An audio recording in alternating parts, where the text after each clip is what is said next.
오늘 저희가 다룰 이야기는 베이징에서 조용히 진행되고 있는 경제 붕괴의 실태입니다. 화려했던 쇼핑센터는 인적이 끊겼고 일자리를 잃은 청년들이 거리를 방황하고 있습니다. 겉보기에는 멀쩡해 보여도 수도의 심장부가 조용히 무너지기 시작한 겁니다. 입점 상가의 93%가 이미 폐쇄되었습니다. 유리창 너머로 보이는 것은 옮겨진 중장비와 텅 빈 임대 안내문뿐입니다. 중국 경제의 상징이었던 수도가 이제는 침묵의 도시로 변해가고 있습니다. 이러한 베이징의 변화는 단순히 한 도시의 문제를 넘어섭니다. 이는 전국으로 확산되는 조용한 도산과 실업의 연쇄를 상징하고 있습니다. 청년 실업률은 공식 발표상 20%이지만 실제로는 30%를 훨씬 웃돈다는 이야기가 나옵니다. 일부 대학에서는 졸업생의 취업 현황 보고를 의무화하여 무직의 사실을 숨기기 위한 가짜 취업이 횡행하고 있다는 정보도 있습니다. 거리 인터뷰에서 한 청년은 이렇게 말했습니다. 대학을 졸업해도 구인 공고는 시급 8위안 약 1,500원짜리 일자리뿐입니다.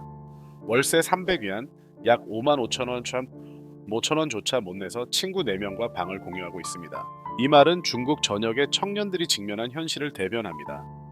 베이징의 주택 가격은 여전히 고공행진 중이며 평균 연봉의 30배를 넘는 지역도 있습니다. 그런데도 판매는 부진하고 공실률은 상승하며 디벨로퍼의 도산이 이어지고 있습니다. 부동산 시장의 침체는 지방으로도 퍼져 건설이 중단된 고층 빌딩이 곳곳에서 보입니다.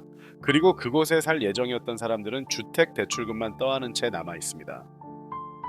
빚만 있고 집은 없다. 는 절규가 인터넷을 가득 채우고 있습니다. 2025년 베이징에서는 외식 산업의 거의 절반이 문을 닫았습니다.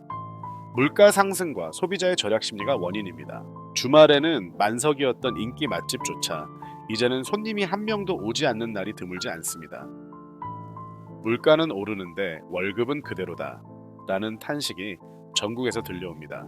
베이징의 평균 월 수입은 약 1만 2천 위안, 약 220만 원이지만 월세 식비 교통비를 제하면 손에 남는 돈은 겨우 수천 위안에 불과합니다. 한 여성 직장인은 이렇게 말했습니다. 점심은 매일 인스턴트 라면이고 월급날에는 큰맘 먹고 계란 하나를 넣습니다. 이 소박한 사치가 지금 중산층의 현실입니다. 시민들의 구매력이 저하되자 기업들도 벼랑 끝에 몰렸습니다. 베이징 상무국에 따르면 2024년에만 약 12만 개 회사가 폐업했고 그중 80%가 직원 10명 미만의 중소기업이었습니다. 도산한 기업 대부분이 3개월치 월세를 내지 못했다고 말합니다. 잇따른 폐업의 배경에는 급속한 소비 침체와 자금난 악화가 있습니다. 일부 소매업체는 월 매출이 코로나 이전의 절반 미만으로 떨어진 곳도 있습니다. 문을 닫기 전에 재고를 반값에 떨이로 팔 수밖에 없었다. 고 베이징 외곽에서 의류점을 운영하던 남성이 털어놨습니다. 2024년부터 2025년 사이 도매업자에 대한 지급이 급증했습니다. 은행 대출이 중단되고 어음이 부도나는 기업이 늘어난 것입니다. 베이징의 비즈니스 지구에서는 오피스 빌딩의 공실이 눈에 띄게 늘었습니다. 임대 모집 공고가 줄지어 붙어 있고 월세는 작년 대비 30%나 하락했습니다. 한때 국제기업의 간판이 즐비했던 거리는 이제 어두운 조명과 셔터가 내려진 채 계속됩니다. 빌딩 관리는 이렇게 말했습니다. 3개 층 중 2개 층이 비었습니다. 밤이 되어도 불이 켜지지 않으니 사람의 기척이 없어 건물 자체가 차갑게 느껴집니다. 오피스 공실률은 20%를 넘어서며 베이징 오피스 시장은 사상 최악의 상황입니다. 리모트 워크의 확산만이 이유가 아닙니다. 기업들의 철수와 인력 감축이 잇따르면서 애초에 일할 곳 자체가 줄어들고 있는 것입니다. 베이징 지하철을 타면 그 사실을 확연히 알 수 있습니다. 한때 출퇴근 러시아워로 가득 찼던 객실 이제는 아침 8시에도 빈자리가 눈에 띄게 많아졌습니다. 베이징 남역에서 외곽으로 향하는 기차 창밖으로는 공장과 공터가 이어지고 있습니다. 공업단지 대부분은 가동률이 50%를 밑돌며 조업 중단이나 도산이 빈번하게 발생하고 있습니다. 한편 베이징 시민들의 생활을 직격하고 있는 것은 물가 상승입니다.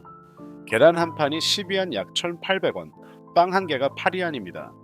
시민 대부분은 월급은 그대로인데 식비만 오른다고 한탄합니다. 2025년 초 조사에서 생활비의 평균 상승률은 작년 대비 15%였습니다. 대조적으로 평균 임금 상승은 겨우 2%에 머물고 있습니다. 그 중에서도 위기적인 것은 도시에 사는 젊은 세대입니다. 그들 대부분은 월세, 식비, 통신비를 지불하고 나면 저금은커녕 적자를 보고 있습니다. 일을 그만둬도 본가로 돌아갈 수 없다. 돌아가봤자 가족들의 생활도 어렵다. 는 목소리가 SNS에 넘쳐납니다. 특히 2025년 봄 이후 취업 상황은 더욱 악화되었습니다. 대학을 나와도 일자리를 찾지 못하고 단위 계약직 일용직 혹은 배달 업무가 현재 화이트 칼라의 현실이 되었습니다. 한 신졸 여성은 월급 6천 위안 약 110만 원으로 근무하고 있습니다. 월세 4천 위안 약 74만 원을 내면 손에 남는 돈은 2천 위안 약 37만 원입니다. 밤에는 불도 켜지 않고 생활하고 목욕은 이틀에 한 번 합니다. 그래도 일할 수 있는 것만으로도 행운이라고 그녀는 말했습니다. 중국의 중산층은 지금 사라지고 있습니다. 한때 집을 사고 차를 소유하며 여행을 가는 것은 성공의 상징이었습니다. 하지만 2025년 베이징의 자동차 신규 등록 대수는 작년 대비 22%를 기록했습니다. 소비의 상징이었던 자동차조차 활력을 잃고 있습니다. 과연 사람들의 삶은 어디까지 내몰리고 있는 걸까요? SNS에서는 아비 3위안 약 50원으로 하루를 버티기 발식이라는 해시태그가 주목받았습니다. 아침은 인스턴트 라면, 점심은 남은 빵, 저녁은 소금만 찍은 것입니다. 절약 노하우를 공유하는 영상은 수백만 회 재생되었고 댓글창에는 공감의 목소리가 넘쳐납니다. 이진이야. 이해된다. 나도 같은 삶을 살고 있다. 나도 공과금을 낼 돈이 기인이 없다는 목소리가 잇따라 올라옵니다. 이것은 단순히 일시적인 불황이 아니라 사회 시스템 자체의 붕괴입니다. 전문가 분석에 따르면 중국의 실질 실업률은 이미 10%를 넘어섰을 가능성이 있다고 합니다. 특히 지방 도시에서는 일자리를 찾아 청년들이 베이징이나 상하이로 유입되면서 도시부의 실업률을 더욱 끌어올리고 있습니다. 이처럼 도시 어디를 걸어도 눈에 띄는 것은 일하고 싶어도 일할 수 없는 사람들의 모습입니다. 배달원은 포화 상태이고 공사 현장에는 일거리가 없습니다. 일용직 모집 게시판 앞에는 장사진이 늘어섭니다. 아침 5시부터 대기해도 일자리를 얻을 보장은 0입니다. 한 남성은 이렇게 말했습니다. 5명을 모집한다고 하면 100명이 모입니다. 운이 없으면 한 달 내내 일이 없습니다. 그날의 일당은 1급 80위안 약 1만 5천 원입니다. 식비를 제하면 손에 남는 것은 거의 없습니다. 그리고 많은 사람이 아예 타향살이를 포기하기 시작했습니다. 지방에서 베이징으로 왔지만 일자리도 살 곳도 찾을 수 없다. 그렇다면 고향으로 돌아가자. 이렇게 생각하는 청년이 급증하고 있습니다. 하지만 돌아간 고향의 농촌에도 일자리는 없습니다. 농지는 고령화와 인구 감소로 황폐해졌고 수입은 월 300위안 약 5만 5천 원 정도입니다. 나가도 지옥 돌아가도 지옥 이라는 말이 현재 중국 지방에서 들려옵니다. 게다가 사회 전체를 덮고 있는 것은 눈에 보이지 않는 감시입니다. 베이징 도심에서는 공공시설 입장 시 신분 및 안면 인식이 필수가 되었습니다. 테난먼 광장 견학에도 신분증과 채팅 앱을 통한 사전 예약이 필요합니다. 지하철 개찰구에서도 안면 인식이 채택되어 이용자의 모든 이동 기록이 기록됩니다. 시민들은 자유롭게 거리를 산책할 수 없게 되었다고 말합니다. 시민이 카메라에 대고 무언가를 말하는 것만으로도 뒤에서 경찰 무선 소리가 들린다고 합니다. 이러한 감시사회 속에서 사람들의 목소리는 점차 작아지고 있습니다. 정부는 안정기야말로 최대의 복지 방안이라고 주장합니다. 하지만 현실에서는 그 안정과 맞바꿔 자유와 희망이 상실되고 있습니다. 실업한 청년들 사이에서는 한 단어가 유행하고 있습니다. 탕핑, 드러눕기, 즉 일하지 않고 경쟁하지 않는다는 선택지입니다. 이들은 노력이 결실을 맺지 못하는 사회에 지쳐 조용한 저항을 보여주고 있는 것입니다. 그 한편으로 베이징 거리에서는 새로운 노숙자도 증가하고 있습니다. 그들은 직장을 잃은 청년 배달원 도산한 기업의 전 직원들입니다. 평균 연령은 30세 전후로 원래 정규직이나 대학 졸업자가 많다는 것이 특징입니다. 2025년 5월 베이징 시내 공원에서 약 200명의 청년들이 노숙하고 있는 것이 확인되었습니다. 취재팀이 사정을 묻자 그들 대부분이 더는 본가로 돌아갈 수 없다고 말합니다. 빚 가족과의 불화 그리고 수치심. 이들을 거리에 머물게 하는 것은 경제적인 이유가 아니라 포기입니다. 베이징의 밤 지하도 계단에는 골판지를 깔고 잠든 청년들의 모습이 있습니다. 발밑에 놓인 스마트폰 불빛만이 어둠을 비추고 있습니다. 제발 아주 조금이라도 일자리를 찾을 수 있기를.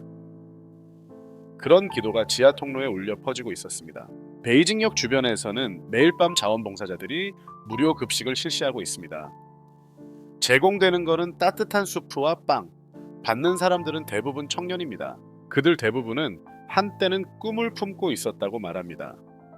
안정된 직장에 취직하고 가족을 부양하며 언젠가 내 가게를 갖는 것. 하지만 그 꿈은 베이징의 현실에 의해 산산조각 났습니다. 한 청년은 말했습니다. 노력해도 기회가 없다. 정부는 젊은이들의 목소리에는 귀 기울이지 않고 통계만을 믿고 있다. 그의 얼굴에는 피로와 체념이 엿보였습니다. 경제학자들의 분석에 따르면 중국 전체의 GDP 성장률은 공표치 4.8%입니다. 하지만 실제로는 2% 미만이라는 지적도 있습니다.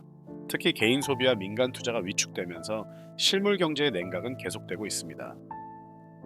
숫자는 조작할 수 있지만 텅 빈 점포와 실업자는 숨길 수 없다고 말하는 중국 경제 분석가도 증가하는 추세입니다. 이러한 조용한 붕괴의 이면에서 더욱 중대한 현상이 진행되고 있습니다. 그것은 바로 출산율의 급락과 인구 감소입니다.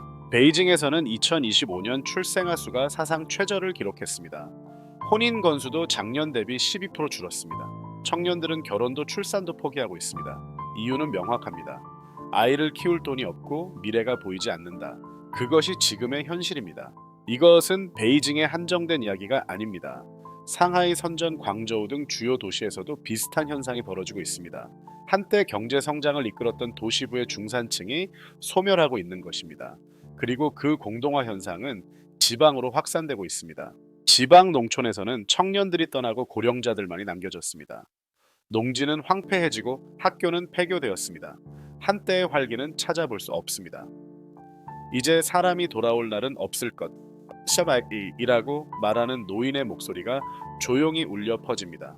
베이징에서의 생활이 어렵더라도 지방에는 돌아갈 수 없습니다. 왜냐하면 고향에도 일자리가 없기 때문입니다. 중국 전체의 노동 인구는 이미 감소 국면에 접어들었습니다. 국가통계국의 발표에 따르면 2025년 기준 노동 인구는 작년 대비 870만 명 감소했습니다. 이대로 감소가 지속되면 10년 후에는 1억 명 규모의 노동력이 상실될 것으로 예상됩니다. 그런데도 여전히 정부는 멈춘 경기가 회복세에 있다 믿고 계속 공표하고 있습니다. 하지만 시민들이 체감하는 온도는 전혀 다릅니다. 통계상의 회복과 현실의 불황 사이의 괴리가 확대되고 있는 것입니다. SNS에서는 통계만 부유해지고 있다는 비꼬는 게시물이 잇따랐습니다. 그 이면에서는 도시부에서 식량 지원 행렬이 길어지고 있습니다. 자선단체가 무료로 제공하는 식량에 직장인이나 학생의 모습도 보입니다. 수치심보다 생존을 위한 현실이 우선되고 있는 것입니다. 베이징 대학의 한 경제학자는 다음과 같이 말합니다. 중국 경제의 과제는 숫자가 아니라 신뢰의 과제다. 사람들이 정부를 기업을 그리고 미래를 믿을 수 없게 되었다. 신뢰를 상실한 경제는 어떠한 정책을 가지고도 회복 불가능하다. 그것이 현재의 중국입니다. 그리고 그 신뢰 붕괴는 세계에도 영향을 미치고 있습니다. 한때 1대1로 구상으로 아시아와 아프리카에 막대한 투자를 했던 중국 정부. 그 자금의 대부분이 이제 회수 불능 상태에 있습니다. 스리랑카, 파키스탄, 라오스에서 상환 불능 사태가 잇따라 발생하고 있습니다. 중국 국내에서도 왜 해외에만 자금을 빌려주느냐는 불만이 터져 나옵니다. 밖으로 힘을 과시해왔던 중국이 이제 내부 붕괴에 직면하고 있는 것입니다. 그리고 2015년 여름 상징적인 뉴스가 흘러나왔습니다. 국내 대형 슈퍼마켓 진락 렌레이 상장 폐지된 것입니다. 한때 월마트나 까르푸와 경쟁했던 유통업의 왕자. 전성기에는 전국 150개 점포 연매출 2,800억 원. 그것이 지금 막대한 부채를 안고 도산의 길을 걸었습니다. 이유는 명확합니다. 과도한 점포 확장, 미숙한 관리 체제, 그리고 이커머스 대응 지연. 마치 중국 경제 그 자체의 축소판을 보는 듯합니다. 한때 번영의 상징이 무너지는 소리를 국민들이 듣고 있습니다. 마지막까지 시청해 주셔서 정말 감사합니다. 채널 구독과 댓글로 여러분의 생각을 알려주세요.